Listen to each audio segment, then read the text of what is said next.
ధరల పెంపుపై మరింత సమాచారం నల్గొండ నుంచి మా ప్రతినిధి రవి అందిస్తారు. వరుసగా పెరుగుతున్నటువంటి పెట్రోల్ ధరలతో సామాన్యుడైతే విలవిలలాడుతున్నటువంటి పరిస్థితి ఉంది. గడిచిన 10 రోజుల్లోనే 4 సార్లు పెట్రోల్ ధరలు పెరిగాయి. 115 రూపాయల 61 పైసలకు ఈరోజు లీటర్ పెట్రోల్ ధర జరిగింది. మరొక 2 రోజుల్లో కూడా మరింతగా పెరిగే అవకాశం ఉంది. ఈరోజు ఉదయమే 2 రూపాయల 80 పైసలు పెట్రోల్కు, అదేవిధంగా 2 రూపాయల 60 పైసలు డీజిల్ చొప్పున పెరిగింది. ఉదయం 6 గంటల నుంచే పెరిగినటువంటి ధరలు అమల్లోకి వస్తున్నాయి. ఒకసారి వాహనదారులతో కూడా మాట్లాడే ప్రయత్నం చేద్దాం. చెప్పండి, పెరిగిన పెట్రోల్ ధరలు చూస్తే ఎట్లా అనిపిస్తుంది? అసలు ఈ ధరలను చూస్తే చాలా భయంకరమైన పరిస్థితి ఉంది.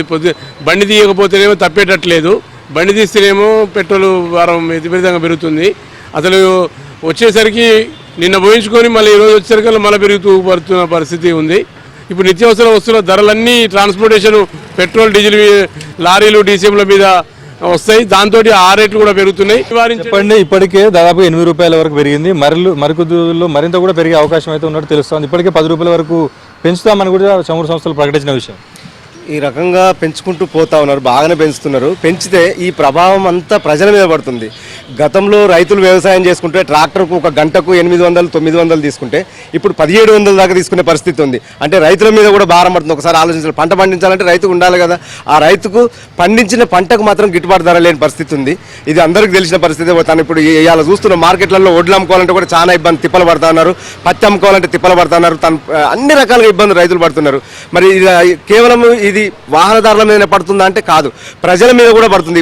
ఈ వస్తువులు రవాణా చేయడం వల్ల వాటి ధరలు పెంచి దీన్ని సాకుగా చేసుకుని విపరీతమైన ధరలు పెంచుతారు. ప్రజలు ఇబ్బంది పడే పరిస్థితి ఉంది. ఒక రకంగానేమో దేశము ఎన్నికల ముందల మేము ఏ రేట్లు పెంచట్లేము, అసలు పెంచము అని చెప్పి ఎన్నికలు అయిపోగానే తమ అవసరం తీరింది, ఇక మేము ప్రజల మీద ఎంతైనా భారం వేయచ్చు, మాకు అధికారం ఇచ్చారని చెప్పేసి ఈ ప్రజా అధికారాన్ని దుర్వినియోగం చేసే పరిస్థితులలో ఉన్నారు. ప్రజలు నడ్డి విరుస్తున్నారు. ఇది సరైనది కాదు. చెప్పండి, ఎట్లా? ఇప్పుడు ఇది సాధారణ ప్రజలకు ఇది ఒక వాహనాలు అనేది నిత్యావసర వస్తువుల్లో ఒకటి.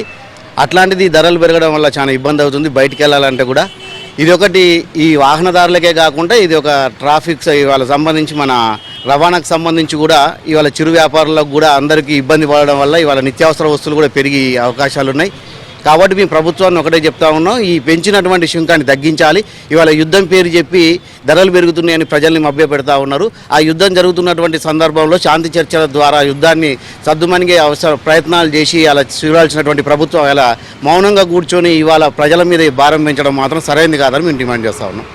వరుసగా పెరుగుతున్నటువంటి పెట్రోల్ ధరల పెంపుతో సామాన్యులపై మరింత భారం పడుతుందని చెప్పేసి సామాన్యులు డిమాండ్ చేస్తున్న పరిస్థితి ఉంది. పెంచిన ధరలను తగ్గించాలన్న డిమాండ్ కూడా సామాన్య మానవుల నుంచి అయితే వెలువెత్తా ఉంది. వీడియో జర్నలిస్టు మల్లికార్జున్తో రవికుమార్, ABN ఆంధ్రజ్యోతి, నల్లగొండ.